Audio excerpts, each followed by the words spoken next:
Hello नमस्कार, मी प्रीती आणि प्रीतीज recipe मराठीमध्ये आपले पुन्हा एकदा खूप मनापासून मी स्वागत करते.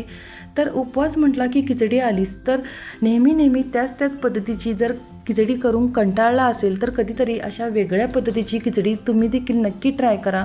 खूप मोकळी आणि सुट्टी अशी खिचडी होते, अजिबात चिकट होत नाही. या व्हिडिओमध्ये मी खूप साऱ्या टिप्स सांगितलेल्या आहेत, तेव्हा व्हिडिओ आपण शेवटपर्यंत पहा, म्हणजे तुमची ही खिचडी अशी मोकळी सुट्टी होईल. तर अधिक वेळ न घालवता रेसिपीला सुरुवात करूया. यासाठी 1 कप मी साबुदाणा घेतलेला आहे.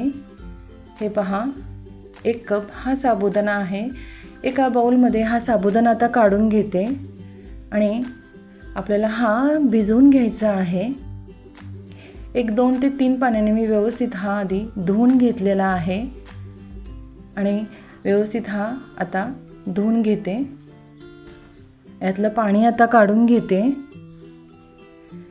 आता साबुदाणा बुडेल इतपतच पाणी वर टाकायचं आहे. लक्षात घ्या, ही एक महत्त्वाची टिप की साबुदाण्यामध्ये जास्त पाणी टाकायचं नाही आहे भिजवताना. हे पहा, बोटाचं एक अर्धा पेर वर राहील एवढंच पाणी टाकायचं आहे. जास्त पाणी टाकलं तर तुमची खिचडी ही चिकट होईल, म्हणून जास्त पाणी टाकू नका. साबुदाणा बुडेल इतपतच पाणी टाकायचं आहे, किंवा साबुदाणा वर थोडा तरंगला जाईल एवढंच पाणी वर ठेवा. जास्त पाणी ठेवू नका. महत्त्वाची टीप मी यामध्ये सांगितलेली आहे. आता झाकण लावून मी हे रात्रभर असंच भिजत ठेवणार आहे. साबुदाणा छान भिजला पाहिजे. आता दुसऱ्या दिवशी मी चेक करते. हे पहा, व्यवस्थित भिजलेला आहे साबुदाणा आणि मोकळा झालेला आहे, अगदी मोत्यासारखा. बघा, एकदम सुट्टा दिसतोय. व्यवस्थित आपण हा भिजवून घेतलेला होता, म्हणून कमी पाण्यातच आपल्याला हा भिजवायचा आहे. अगदी कमी म्हटलं तर अर्धा पेर वर राहील एवढंच पाणी मी टाकलेलं आहे. आता इकडे शेंगदाणे मी अर्धा कप भाजून घेते. खरपूस असे खमंग शेंगदाणे भाजून घ्यायचे आहेत. आपल्याला शेंगदाण्याचं कूट बनवायचं आहे. एका मिक्सर जारमध्ये आता हे भाजलेले शेंगदाणे मी काढून घेते आणि सालासकट मी हे कूट करून घेतलेले आहे. हे पहा, असे बारीक करून घेतलेले आहे. कूट आपलं रेडी आहे. शेंगदाण्याचं कूट खिचडीसाठी रेडी आहे. 2 बटाटे मी स्वच्छ धुवून घेतले होते, याची साल काढून घेतली आणि हे पहा, आता याच्या फोडी करायच्या आहेत. पातळ अशा स्लाईस करा. हे पहा, पातळ स्लाईस कट करा, म्हणजे त्या व्यवस्थित तेलामध्ये फ्राय होतात, शिजतात व्यवस्थित खिचडीमध्ये. आणि पाण्यात टाकायचे आहेत फोडी, म्हणजे काळ्या पडत नाहीत. फोडी धुतल्यानंतर यातलं पाणी काढून घ्या, म्हणजे यातला जो स्टार्च असेल तर तो निघून जाईल. हे पहा, आता इकडे गॅस सुरू करून कढईमध्ये 2 मोठे चमचे मी तेल टाकलेले आहे. अगदी कमी तेलात ही खिचडी आपल्याला बनवायची आहे. अजिबात तेलकट होत नाही या पद्धतीने केली खिचडी तर. आता शेंगदाणे मी तळून घेते. अर्धा कप शेंगदाणे आहेत. हे छान असे खमंग खरपूस तळून घेणार आहे. मध्यम आचेवर शेंगदाणे मी तळून घेतले. कलर चेंज झाल्यानंतर मी एका डिशमध्ये आता हे काढून घेणार आहे. पूर्ण तेल ह्यातलं नितळून डिशमध्ये हे अशा पद्धतीने काढून घ्या. हे पहा, खमंग खरपूस शेंगदाणे मी तळून घेतलेले आहेत आणि डिशमध्ये मी काढून घेतले. आता त्याच तेलामध्ये ह्या फोडी मी आता फ्राय करून घेते. बटाट्याच्या फोडी आता फ्राय करून घ्यायच्या आहेत. हे पहा, छान अशा फ्राय करून घ्या फोडी. सतत हलवत राहायचं आहे, जेणेकरून बटाटा खाली चिटकू नये. आता यामध्ये मी मीठ टाकणार आहे. वरून थोडं अर्धा चमचा मीठ टाकायचं आहे, म्हणजे बटाटे व्यवस्थित सॉफ्ट होतील, मऊ होतील आणि लवकर शिजले जातील, म्हणून मीठ टाकायचं आहे. एक महत्त्वाची टीप मी तुम्हाला सांगितली.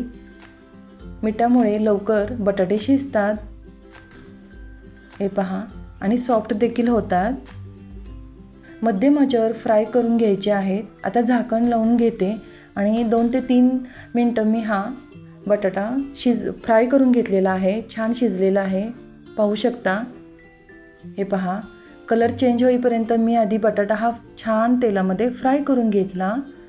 त्यानंतर चेक केले, हे पहा मऊ झालेला आहे. एक 80% बटाटा आपला शिजलेला आहे तेलातच. आता इकडे साबुदाणे पहा मोकळा मोकळा झालेला आहे. हे पहा एकदम सुट्टा सुट्टा झालेला आहे. छान पांढरा शुभ्र दिसत आहे. आता यामध्ये हा साबुदाणा काढून घेते आणि व्यवस्थित आता मिक्स करून घेऊया.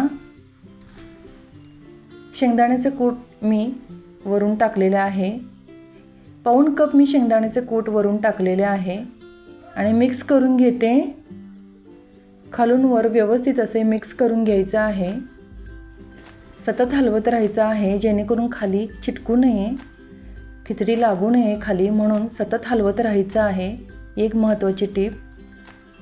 हे पहा म्हणजे आपली साबुदाणा खिचडी चिकट होणार नाही. आता या ठिकाणी 1 चमचा मी काश्मीरी लाल तिखट घातलेले आहे.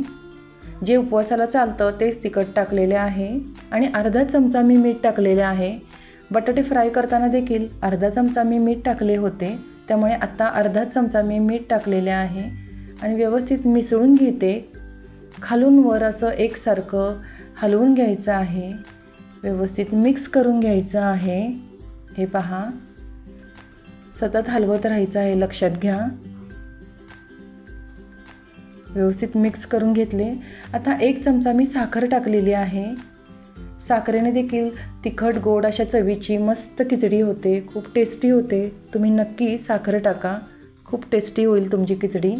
आणि व्यवस्थित मी परत मिक्स करून घेतले. खालून वर असं व्यवस्थित मी एकजीव करून घेतले, मिक्स करून घेतले. त्यानंतर वर झाकण लावून एक 3-4 मिनटं मी शिजवून घेणार आहे. मध्यम आचेवर मी ही शिजवून घेतलेली आहे खिचडी. आता झाकण काढून पाहते. हे पहा खिचडी आपली रेडी आहे. अगदी मोकळी मोकळी सुट्टी सुट्टी झालेली आहे. तुम्ही पाहू शकता अजिबात चिकट झालेली नाही आहे.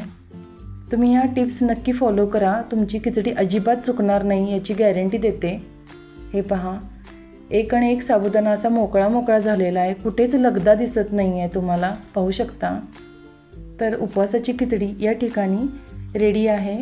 वरून मी हे तळलेले शेंगदाणे टाकले आणि व्यवस्थित मिक्स करून घेतले, व्यवस्थित मिसळून घेतले आहे. त्यानंतर गॅस बंद केलेला आहे. उपवासाची खिचडी आपली रेडी आहे. हे पहा या पद्धतीने तुम्ही नक्की करून पहा. खूप टेस्टी होते आणि अजिबात तुमची खिचडी चुकणार नाही याची गॅरंटी देते. तर तुम्हाला ही रेसिपी कशी वाटली मला कमेंटद्वारे नक्की कळवा. व्हिडिओ आवडला तर व्हिडिओला लाईक करा, शेअर करा, चॅनलला सबस्क्राईब करा, बेल आयकॉनलाही क्लिक करा जेणेकरून नवीन रेसिपीचे अपडेट्स तुम्हाला मिळतील. पुन्हा भेटू नवीन एका रेसिपीसह. तोपर्यंत धन्यवाद.